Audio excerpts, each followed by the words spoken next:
जय मसीह की। 40 दिन 40 विषय, गेत्सेमनी से गुलगुता तक, 9th डे, क्रूरता और अपमान से यीशु को कोड़े मारना।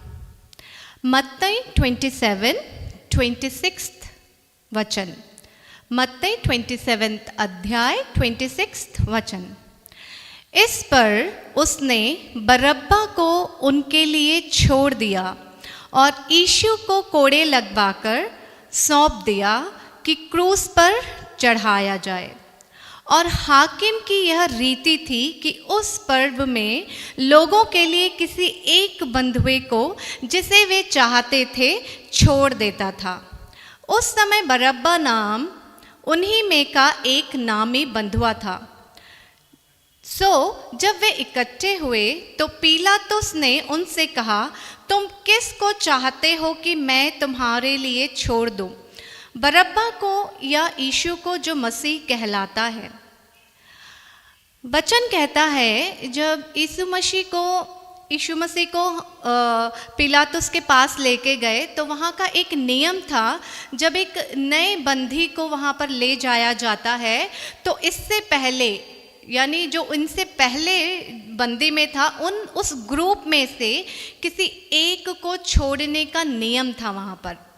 तो ऐसी स्थिति में जब यीशु मसीह को वहाँ पर बंधुआ बनाकर लेके गए और उन्हें दोषी ठहराया जा रहा था, और पीलातुस को मालूम था कि वे दोषी नहीं हैं, इनमें कोई दोष नहीं पाया गया है, फिर भी भीड़ के बहुत ज़्यादा बोलने पर भीड़ ने जो चाहा वो करने के लिए वो मजबूर थे, क्योंकि वो भीड़ जो चाहती थी, वहाँ के लोग जो चाहते थे कि यीशु मसीह को सज़ा दी जाए और उन्हें गुनहगार माना जाए, उन्हें बंदी बनाया जाए और उन्हें सदा दी जाए। तो पीलातुस ने उस भीड़ से पूछा कि नियम के अनुसार तुम किसे छुड़वाना चाहते हो, ऐसा कौन सा बंदी है कि तुम चाहते हो उसे छोड़ दिया जाए। किसके बदले छोड़ दिया जाए? यीशु मसीह के बदले किसको छुड़वाने की आप लोग की सोच है? आप किसे छुड़वाना चाहते हो? तो सारी भीड़ ने कहा कि हम बरअब्बा को छुड़वाना चाहते हैं। और बरअब्बा कौन था? बरअब्बा एक मुजरिम था, एक अपराधी था, है ना। एक अपराधी को छुड़ाने के लिए हमने किसको दोषी बना दिया? यीशु मसीह को दोषी बनाकर हमने बंधुआ बना दिया, है ना। जबकि सच देखा जाए तो यीशु मसीह में कोई अपराध नहीं था, कोई दोष नहीं था, कोई खामी नहीं थी, कोई खोट नहीं था। लेकिन भीड़ के कहने पर वहाँ पर हमने यीशु मसीह को क्या किया? एक बंधुआ के बदले, एक अपराधी के बदले हमने एक्सचेंज कर लिया। यीशु मसीह को उन्हें दे दिया और एक बंधुआ को छुड़ा लिया। क्योंकि हमें आदत हो गई है, जब हमसे मेल जोल जो नहीं खाता हम उसके साथ रह नहीं सकते, और यीशु मसीह के साथ रहना इन लोगों के लिए मुश्किल होता जा रहा था, है ना। क्योंकि यीशु मसीह का जो स्वभाव था वो एकदम पाक, परिशुद्ध, पवित्र, और उनके साथ उठना बैठना, उनका चलना फिरना और उनका इस भीड़ के साथ रहना क्या हो रहा था कि लोगों को तकलीफ दे रहा था, लोगों को परेशान कर रहा था कि ये कैसा व्यक्ति है, इसकी तो ना सोच हमसे मिलती है, ना इसकी बातें हमसे मिलती है, ये जो कह रहा है वो तो हमारे विरुद्ध है, हमारे विपरीत है, हमारे स्वभाव को तो ये जचता ही नहीं है। तब इन लोगों ने क्या सोचा कि नहीं, ये जो अलग सा व्यक्ति है, ये इसके साथ हमारा मेल नहीं होता।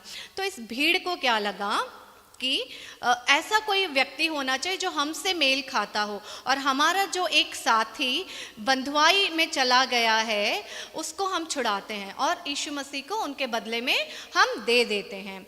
तो इनकी जो बात थी वो ऐसी थी, है ना, जैसे खूब जमेगी जब मिल बैठेंगे 3 यार, आप मैं और नशा। क्योंकि ये जो भीड़ थी वो अपने आप में एक नशे की आदी थी, और ये नशा कोई शराब का नशा नहीं है, ये नशा है उस हर बात का जो मनुष्य आदी हो गया है, जो मनुष्य लगातार करता रहता है और अपने ही हरकतों में वो इतना आदी हो जाता है, अपनी ही क्रियाओं का इतना आदी हो जाता है कि जब उसे किसी बात के लिए रोका टोका जाए तो उसे लगता है कि नहीं ये मेरे साथ नहीं जमेगा, है ना। और उसके साथ क्या होने लगा? ये नशा नशा जिनके पास था, जो नशे में चूर थे, तो ये गिरे हुए थे, अपनी स्थिति में गिरे हुए थे। जो नशे में होता है क्या होता है ना, नशे में जब इंसान होता है तो लड़खड़ाता है, गिर जाता है। और मसीह क्या कर रहे थे, यीशु मसीह क्या कर रहे थे, ये जो नशे में धुत लोग गिर जा रहे थे, लड़खड़ा रहे थे,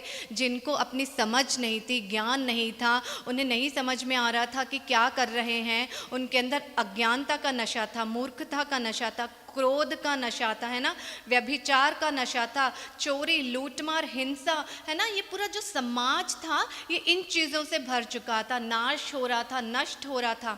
ऐसे समय में यीशु मसीह ने प्रवेश किया और उन्होंने देखा कि ये पूरा समाज, है ना, क्या हो रहा है, ये तो नशे में भ्रमित हो गई है, नशे में डूब गई है, ये अपनी स्थिति को भूलकर गिरती जा रही है। तब उन्होंने अपने प्रवचन के द्वारा, अपने ज्ञान के द्वारा, अपने बोध के द्वारा, है ना, अपनी शक्ति के द्वारा लोगों को ठीक करना चाहा, नशे से बाहर निकालना चाहा, उन्हें अपने पैरों पर खड़ा करना चाहा। क्योंकि यीशु मसीह के अंदर कैसी शक्ति थी, है ना, उनके अंदर रोशनी थी, उनके अंदर रोशनी थी, ऐसा प्रकाश था उनके अंदर। जब ये नशे में धुत लोगों का सामना होता था किससे, यीशु मसीह थे, तो इनकी आंखें चमक जाती थी, है ना, ये लोग थे जो नशे में डूबे हुए थे, इनकी आंखें चमक जाती थी, इन्हें लगता था कि ये क्या हो गया, ये कैसी रोशनी है, ये कैसा व्यक्ति है ना। जब भी ये हमारे सामने आता है हमारा नशा क्यों खत्म हो जाता है, हम नशे में से बाहर क्यों आ जाते हैं, इसमें ऐसी कैसी शक्ति है ना, ये कैसी शक्ति है कि ये हमारे जब भी सामने आती तो हम सच्चाई के सामने आ जाते हैं, हमारा जो भ्रम है वो टूट जाता है, हमारा नशा जो है ना वो कम पड़ जाता है, हम अपने नशे में से बाहर आना पड़ता है। ये कुछ अजीब सा व्यक्ति है, इससे हमारी जमेगी नहीं, क्योंकि हमारी किससे जमती है, हमें किसके साथ रहना अच्छा लगता है, जो बिल्कुल हमारे जैसा हो, है ना। एक शराबी को शराबी अच्छा लगेगा, एक चोर को चोर ही अच्छा लगेगा, क्योंकि जब ये लोग आपस में मिलते हैं तो ताकतवर हो जाते हैं और बड़ा काम कर सकते हैं, और अधिक काम कर सकते हैं, और बड़ी चोरी कर सकते हैं, और बड़ा अपराध कर सकते हैं, और ज़्यादा नशा कर सकते हैं, और अगर जोड़ी जम जाए तो और अधिक हम ज़्यादा देर तक टाइम पास करते हैं, समय को व्यर्थ कर सकते हैं ना। तो मसीह जब आए तो ये जो समय का व्यर्थ कर रहे थे इसको उन्होंने रोका, इसको टोका, इसको तोड़ा उन्होंने। तब ये धीरे धीरे क्या होने लगे, ये जो हाकिम थे, और हाकिम की यह रीति थी ना, ये जो हाकिम थे इनकी एक रीति थी कि सारे समाज को भ्रम में डाल दो, है ना, सारे समाज पे नशा छाया रहे, ताकि ये जो हाकिम अपने कार्य कर रहा है, अपना मतलब पूरा कर रहा है, अपना स्वार्थ पूरा कर रहा है, कोई इससे सवाल ही ना करे कि ये क्या कर रहा है ना। तो ये जो नशा हाकिम ने उस भीड़ पर चढ़ा रखा था, उस समाज पर चढ़ा रखा था, ताकि अपने मतलब का काम पूरा कर सके, तो ये अब नशा कम होने लगा था, क्योंकि यीशु मसीह के उपदेश इतने पवित्र थे कि लोगों को समझ में आने लगा था कि नहीं, अब हमें नशा नहीं चाहिए, अब हम चौकन्ने होना चाहते हैं, हम चाहते हैं कि हम अच्छी दिशा में चले, हम चाहते हैं कि हमारा इलाज हो, हम उन बीमारियों से बाहर निकले, हम साफ मन, साफ हृदय और सच्चाई के मार्ग पर चलना चाहते हैं। और जब लोगों में ये बदलाव आने लगा, ये अंतर दिखने लगा, तो तब क्या हुआ, इन हाकिमों को डर लगा, है ना। एक डरपोक इंसान क्या करता है, भड़का देता है लोगों को। ये जो हाकिम थे सभी वे डर गए, और इन्होंने क्या किया कि ये जो सुधारक थे यीशु मसीह, इनको ही अपराधी बना दिया, इनके अंदर ही दोष ढूंढने लगे। इन लोग ने बहुत चौकन्ने रहकर जहाँ जहाँ पर यीशु मसीह जाकर उपदेश दिया करते थे, वहाँ इन लोगों ने कोशिश करी कि उनके उपदेश में एक कोई गलती मिल जाए, उस गलती को पकड़कर हम इन्हें दोषी ठहरा सकते हैं। और ये लोग भी क्या करने लगे, जहाँ जहाँ यीशु मसीह उपदेश देते थे वहाँ वहाँ जाकर उनके उपदेशों को सुनने लगे। लेकिन यीशु मसीह का स्वभाव था एकदम पाक और पवित्र, तो उनकी बातों में कहीं पर भी दोष नहीं मिलता था। तो इन लोगों के जो मतलब उनके अंदर जो दोष ढूंढने का काम था वो पूरा नहीं हो रहा था, है ना। तो ये जो दोष ढूंढे जाते हैं, कई बार हम सबके जीवन में भी हम मतलब हम जो अच्छे काम करते हैं उसे भी दोष में बदल जाता है, उसे भी गलती में बदल दिया जाता है, क्योंकि दोष क्या करता है, इंसान को कमज़ोर बना देता है ना। अगर कोई बोलेगा कि नहीं तुम्हारे अंदर ये कमी है, तो हम क्या हो जाते हैं, हम डर जाते हैं, हम परेशान हो जाते हैं, हम हिल जाते हैं। अच्छा, हमें लगता है कि ओ माय गॉड मेरे अंदर तो ये कमी है, मेरे अंदर ये दोष है, और हम घबरा जाते हैं ना। और ये घबराहट जो है, ये ऐसे हाकिम हमें वो घबराहट से भरकर अपने स्वार्थ को पूरा करते हैं। तो यीशु मसीह ने हमें कैसी ताकत दी है, इस घबराहट को उन्होंने ख़त्म किया है ना। उनके वचन जब हम सुनते हैं, जब उनके वचनों को हम मानते हैं, तो हमारे अंदर जो ताकत आती है ना, वो बहुत ज़्यादा होती है, और तब हम ऐसे हाकिमों का सामना कर पाते हैं।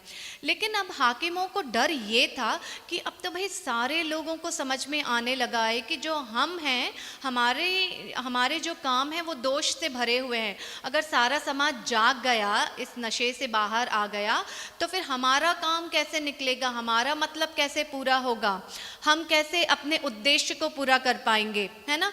तो उन लोगों ने भीड़ को भड़काया, भीड़ को उकसाया, और भीड़ को ये समझाया कि इस व्यक्ति को जो हमसे विरुद्ध है, जो साफ है, पाक है, शुद्ध है, अच्छा है, ये क्या है, ये जादूगर है ना। जब भी जहाँ पर भी यीशु मसीह ने अपने कार्यों को प्रकट किया, जब इन्होंने अंधों को आंखें दी, है ना, शैतानी शक्तियों को भगाया, है ना, दुष्ट आत्माओं से लोगों को छुड़ौती दी, तो लोग कहने लगे कि ये कोई ऐसी शक्ति है जो लोगों को अपने वश में कर लेता है। क्योंकि ऐसे ही शब्दों का इस्तेमाल करके आज के समय में भी लोग क्या करते हैं, जिन बातों का वजूद नहीं है, जिन बातों की कोई प्रूफ नहीं है, ऐसी बातें बोल देते हैं, है ना, कि कोई जादू है, कोई भूत है, कोई प्रेत है, कोई शक्ति है। ऐसी बातों को बोलकर लोग क्या करते हैं, लोगों को डरा देते हैं, लोग डर जाते हैं, अच्छा सच में वहाँ पर ऐसा है, और लोग क्या करते हैं, उन लोगों से मिलना जुलना छोड़ देते हैं, है ना, आपस में मेल जोल खत्म हो जाता है, उस जगह पर जाना छोड़ देते, अरे उस चर्च में मत जाना, वहाँ पे तो ना बहुत लोगों को दुष्ट आत्माओं से छुटकारा दिया जाता है। वो दुष्ट आत्माएं कहाँ चली जाती हैं, वो दुष्ट आत्माएं किसी के शरीर में से तो निकल जाती हैं, लेकिन फिर वो वहीं वहीं घूमती रहती हैं, अगर तुम गए तो तुम्हें पकड़ लेगी, है ना। ऐसे शब्दों का इस्तेमाल किया जाता है, और लोग समझते हैं कि ऐसे शब्दों का इस्तेमाल करके ऐसी बातें लोगों को सिखाकर वो लोगों को भटका देंगे, भरमा देंगे और भ्रम में डाल देंगे। ऐसे कई लोग हैं जो अच्छी बातों में भी बुराइयों को ढूंढ लेते हैं, है ना। जिस कलीसिया में, जिस स्थान पर एक व्यक्ति के अंदर से दुष्ट आत्मा को निकाला गया है, एक व्यक्ति को छुड़ौती मिली है, क्या उस जगह पर ये नहीं मालूम होगा उन लोगों को कि अब ये जो आत्मा है वो किसी के अंदर प्रवेश ना करे, है ना। लेकिन जो ऐसे हाकिम होते हैं, जो नहीं चाहते कि किसी के जीवन में अच्छा काम हो, किसी के जीवन में छुड़ौती हो, है ना, और वो चाहते हैं कि सिर्फ हमारा बड़बोला हो, सिर्फ लोग हमें जाने और हमें पहचाने, किसी और की पहचान ना हो, तो उसके सारे अच्छे काम को दबाना है। तो एक छोटा सा ऐसा झूठ बोलो, ऐसी बात बोल दो जिसका कोई सबूत ना हो, जिसका कोई प्रूफ ना हो, और बस डरा दो। ये डर पैदा कर देता है कौन, ऐसे झूठे और मतलबी और स्वार्थी हाकिम जो अपना मतलब पूरा करने की इच्छा रखते हैं, है ना। तो अगर यीशु मसीह ने किसी सामर्थ्य, शक्ति और क्या कहते हैं पवित्र आत्मा के द्वारा किसी व्यक्ति को दुष्ट आत्मा से छुड़ौती दी है, तो उसमें इतनी सामर्थ्य है ना कि वो और लोगों के जीवन में भी भले कामों को कर सकता है ना। इतने वर्षों से ऐसी दुष्ट आत्माओं से जकड़े हुए लोगों को जब छुड़ौती नहीं मिली और यीशु मसीह के द्वारा वो छुड़ौती उनमें आई, तो ये हाकिम ने क्या किया, उसको भरमा दिया, उसको दुष्शक्ति का नाम दे दिया, उनको जादूगर कह दिया, अरे ये क्या कार्य है ना। उनके ऊपर निंदा डाल दी, है ना, उनके अच्छे कामों को निंदा से भर दिया, है ना। तो ये जो चीज़ें हैं, जब अंधों को आंखें दी गई, लंगड़ों को चलने की शक्ति दी, जिनके अंदर कुष्ठ रोग था उनको छुड़ौती मिली, है ना, अनेक प्रकार की बीमारियों से जब यीशु मसीह ने छुड़ौती दिलाई, तो अब तक क्योंकि सिर्फ इन हाकिमों का बड़बोला था, अब ये डर गए कि मुझसे भी बड़ा कोई आ गया है, मुझसे भी शक्तिशाली कोई आ गया है और उसमें कोई दोष नहीं है ना। अगर सबने उस पर विश्वास कर लिया, अगर सबने यीशु मसीह पर विश्वास कर लिया तो हमारा क्या होगा? हमारा तो काम धंधा बंद हो जाएगा। जो धंधा हमारा था नशे में लोगों को डालने का, लोगों को भटकाने का, लोगों को भ्रम में चलाने का, लोगों के ज्ञान को मंद बुद्धि में परिवर्तित करने का, लोगों की अच्छी बातों को नष्ट कर देना, लोगों को सही रास्ते से भटका देना, ये जो हाकिम की खासियत थी है ना, उनको डर लग गया है ना। उनको लगने लगा कि अगर ये सच्चाई बाहर आ गई, अगर लोगों ने ये मान लिया, जान लिया कि ये सच में कोई परिशुद्ध शक्ति है और ये अपनी सामर्थ्य में भरी हुई है और यहाँ पर सच्चा काम होता है और ये सत्य का काम होता है, ये परिशुद्ध है ना, तब ये हाकिम घबरा गए। और उनकी घबराहट ने ही, क्योंकि ये लोग डरपोक थे और डरपोक इंसान क्या करता है? डरपोक इंसान दूसरों को भी भटका देता है। डरपोक इंसान खुद अपनी वो सीक्रेट्स बाहर ना आ जाए, हमारे रहस्य कहीं लोगों में पता ना चल जाएं, हमारे रहस्यों को कोई जान ना जाए, तो वो लोग क्या करते हैं? उन चीज़ों को दबाने की कोशिश करते हैं, मुंह बंद करने की कोशिश करते हैं, सच्चाई को छिपाने की कोशिश करते हैं। और यहाँ पर भी सब जगह ऐसा ही कुछ कार्य चल रहा था, क्योंकि जब यीशु मसीह का उन लोगों के बीच में आना जाना हुआ, उन लोगों से मिलना जुलना हुआ, तो इनके अंदर की जो ऊर्जा थी, इनके अंदर की जो शक्ति थी, इनके अंदर की जो रोशनी थी, यीशु मसीह के अंदर का जो प्रकाश था, वो लोगों को सच्चाई दिखाने की कोशिश कर रहा था ना, लोगों को सच्चाई का सामना करा रहा था, लोगों का भ्रम टूट रहा था। और जैसे जैसे लोगों का भ्रम टूट रहा था और लोग सच्चाई जानने लगे थे, उनके अंदर शुद्धि का काम होने लगा था, एक एक आत्मा साफ होने लगी, शुद्ध होने लगी, ज्ञान को प्राप्त करने लगी। तो ये जो सारे हाकिम थे ये घबरा गए और इन्होंने सोचा अब तो हमें फाइनली कुछ ना कुछ करना है, ऐसा नहीं चलेगा। अगर हमने अब इस पर कड़ा एक्शन नहीं लिया, अगर हमने यहाँ पर कोई कदम नहीं उठाया, तो बहुत जल्दी ही हमारा धंधा बंद हो जाएगा, हमारा दाना बंद हो जाएगा, हमारा पानी बंद हो जाएगा, जहाँ से हमें ये सब मिलता है ना, अपने कार्यों को सफल करने की रास्ते मिलते हैं, ये सब बंद हो जाएंगे, हमारे सारे द्वार बंद हो जाएंगे। तब इन लोगों ने क्या किया? यीशु मसीह के अंदर दोष को ढूंढना प्रारंभ किया। और ऐसे में जब ये दोष को ढूंढे ढूंढे ढूंढे थक गए, उनको कोई दोष ना मिला, तो उन्होंने ज़बरदस्ती, जबकि पिलातुस भी ये बोल रहे थे कि इनके अंदर कोई दोष नहीं है, तुम किस कारण इन्हें दोषी बनाना चाहते हो, ऐसा कौन सा दोष है जिसके कारण इन्हें सज़ा दी जाए? तो इन लोगों ने ज़बरदस्ती में क्या किया? उनको एक बंधुआई के बदले में दोषी बना दिया और एक अपराधी को इन्होंने मांग लिया, क्योंकि वो नियम था और नियम के अनुसार वहाँ पर उस समाज में यदि हम एक नए व्यक्ति को बंदी बनाते हैं तो पुराने किसी अपराधी को छोड़ा जाता था। तो उस नियम के अनुसार पिलातुस को भी विवश होकर उनकी बात माननी पड़ी, क्योंकि भीड़ बहुत ज़्यादा थी और सबकी एक ही बात थी। तो उन्होंने यीशु मसीह के बदले में बरअब्बा को छोड़ दिया। बरअब्बा एक अपराधी है ना। हमने क्या किया? यीशु मसीह क्या थे? वे प्यार थे, सच्चाई थे, करुणा थे, दया थे। इसको हमने दे दिया है ना। इसको हमने कहाँ पे सौंप दिया है ना? एक दोषी के बदले हमने इन्हें सौंप दिया। किसको सौंप दिया? दोष के रूप में सौंप दिया। और हमने किसको छुड़ा लिया?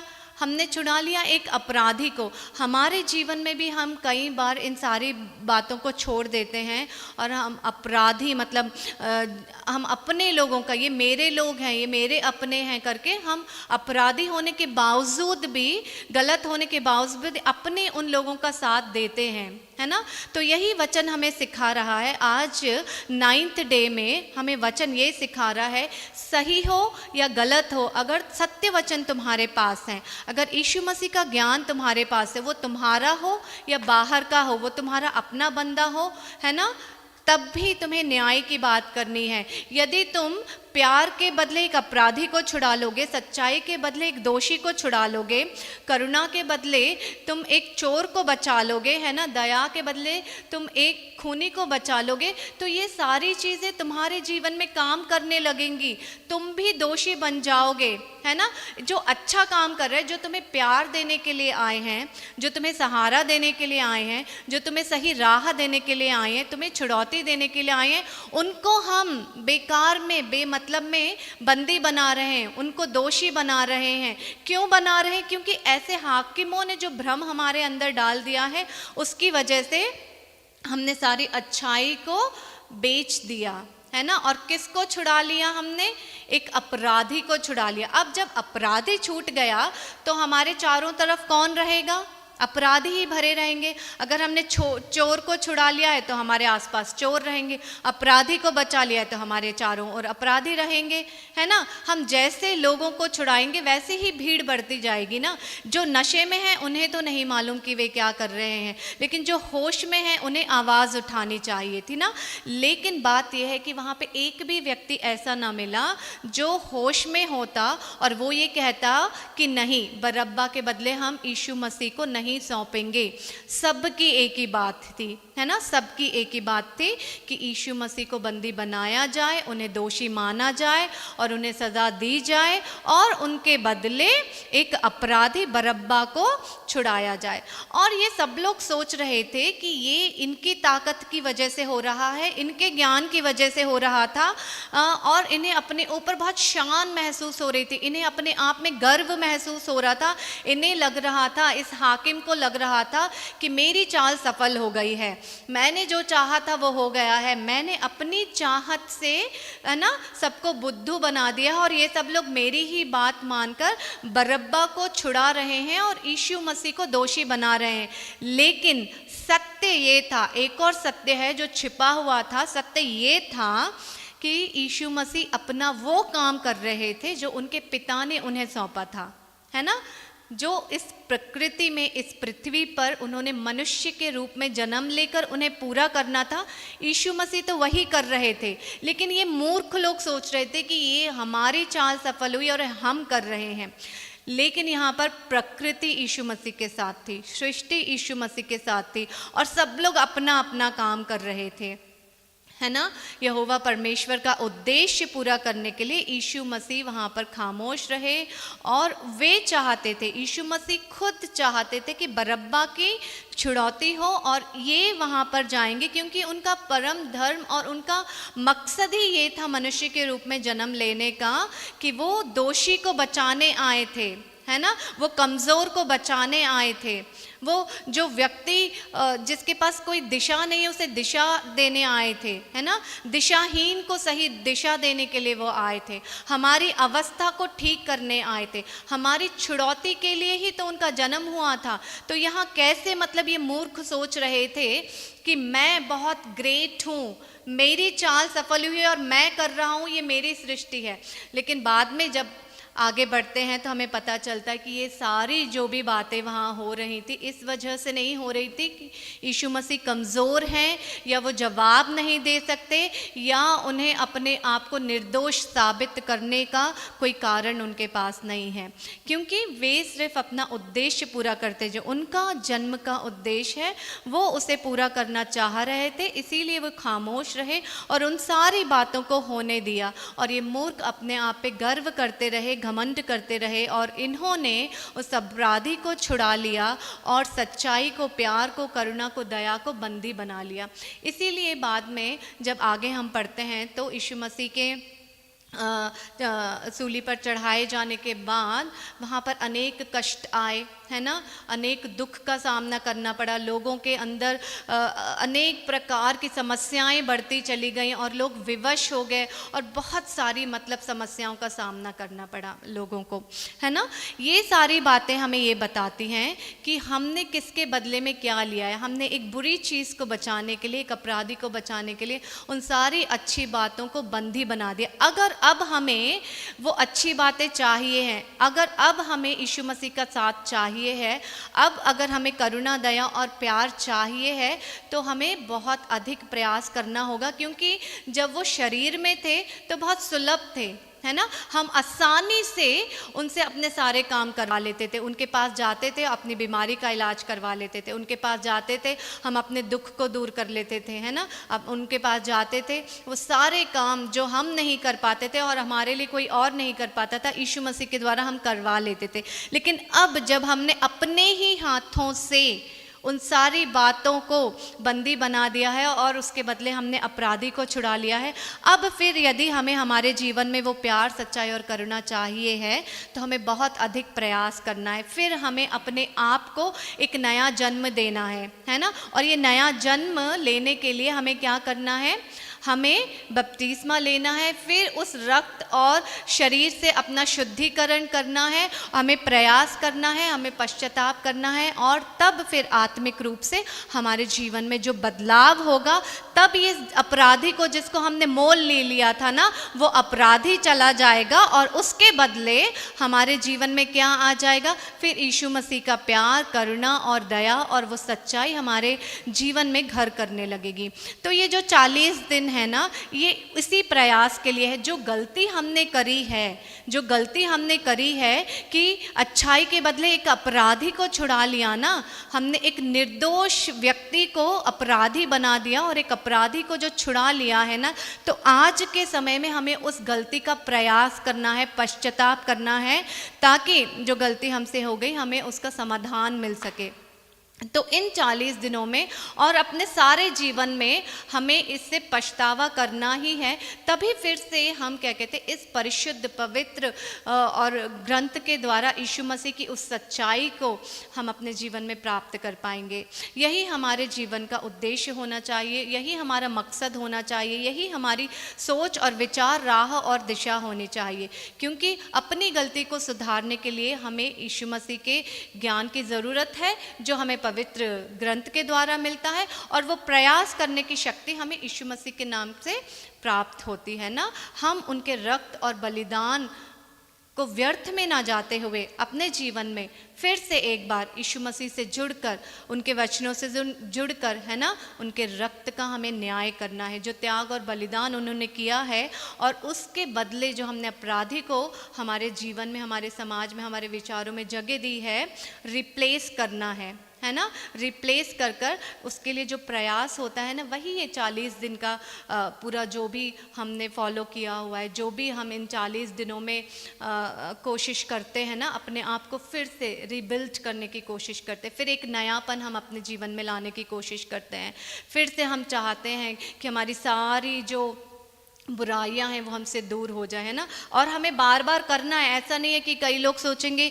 कि अच्छा तुम लोग को हर बार तुम ठीक हो जाते हो, फिर गलती करते हो, फिर ठीक हो जाते हो। ये चीज़ें बार बार करनी पड़ती हैं, क्योंकि हमारे जीवन में हमारे आसपास जो लोग हैं वो बरब्बा जैसे लोग हैं, है ना, हाकिम जैसे लोग हैं, और ये नशा जो है ना वो हमें गिराता जाता है। लेकिन परिशुद्ध आत्मा हमें वो ताकत देती है और हम अपने आप को रिबिल्ड करते हैं, क्योंकि हमारे पास वो आधार है। जिनके पास ये आधार नहीं है, जिनके पास अपने आप को ठीक करने का जरिया नहीं है, वो तो नष्ट हो जाते हैं, है ना। तो हमें परमेश्वर ने एक मौका दिया है कि हम अपने आप को नष्ट ना होने दें, ख़त्म ना होने दें, उस आखिरी पड़ाव तक ना पहुँचे जहाँ हम अपने आप को ठीक नहीं कर सकते। तो आइए हम सब मिलकर आज ये प्रण लें और ये कोशिश करें कि इन 40 दिनों में फिर एक बार हम अपने आप को जांचें, परखें, और हमने जिसको छुड़ा लिया था अपने समान मानकर, और एक अद्भुत शक्ति को, रोशनी को, प्रकाश को हमने बंदी बना दिया था, फिर उस प्रकाश को, रोशनी को अपने जीवन में आमंत्रित करें और अपने जीवन को, अपने घर परिवार को, अपने लोगों को और अपने समाज को रोशन करें। हम इस बरब्बा नाम के अपराधी को छोड़ दें और यीशु मसीह को अपनाकर अपने जीवन में एक बार फिर हम सब शांति और समाधान के साथ अपना जीवन व्यतीत करें। जय मसीह की। आइए प्रार्थना करें। सर्वशक्तिमान पिता परमेश्वर, धन्यवाद करते हैं आज के दिन के लिए प्रभु। सच में प्रभु, हमने अपने जीवन में प्रभु जो भी जाने अनजाने किया है प्रभु, उसके लिए हम आपसे क्षमा मांगते हैं प्रभु। आपने अद्भुत शक्ति हमें दी है प्रभु कि हम अपनी बुराइयों से बाहर निकल सके प्रभु, आपकी शरण में आकर पछतावा कर सके प्रभु। सच में हम पछताते हैं प्रभु कि हमने आपके बदले बरब्बा नाम जैसे व्यक्ति को अपने जीवन में चुना है प्रभु। हम अपने चुनाव के लिए शर्मिंदा हैं और लज्जित हैं प्रभु कि हमने ऐसे व्यक्ति को अपने जीवन में चुना है प्रभु जिसके पास बरब्बा जैसा मन था प्रभु, जो अपराधी था प्रभु, और उस अपराधी के लिए हमने सच्चाई को, प्यार को और करुणा को प्रभु बलि चढ़ा दिया है प्रभु। हम शर्मिंदा हैं प्रभु। आप महान हैं, आप परिशुद्ध हैं प्रभु। इन 40 दिनों में प्रभु हम चाहते हैं कि आप हमें फिर से एक नया स्वभाव दें, नया जीवन दें, नई सोच दें, नए विचार दें प्रभु, और ऐसी शक्ति से भरे प्रभु कि जीवन में फिर हम कभी भी इस बरब्बा नाम के अपराधी का साथ न मांगे प्रभु, और सदा के लिए प्रभु हम इस बरब्बा नाम के अपराधी से अपने आप को बचा सके। सर्वश्रेष्ठ सर्वाधिकारी सर्वोच्च परिशुद्ध पवित्र परमेश्वर, धन्यवाद करते हैं, लाख लाख धन्यवाद करते हैं। आपके नाम का विश्वास करते हैं कि आप हमारे साथ हैं और सदा हमें से प्रत्येक के साथ बने रहेंगे। विश्वास करती हूँ कि आपने हमारी इस छोटी सी प्रार्थना को सुना और स्वीकार किया होगा। प्रभु के मीठे और प्यारे नाम से मांगती हूँ, आमीन।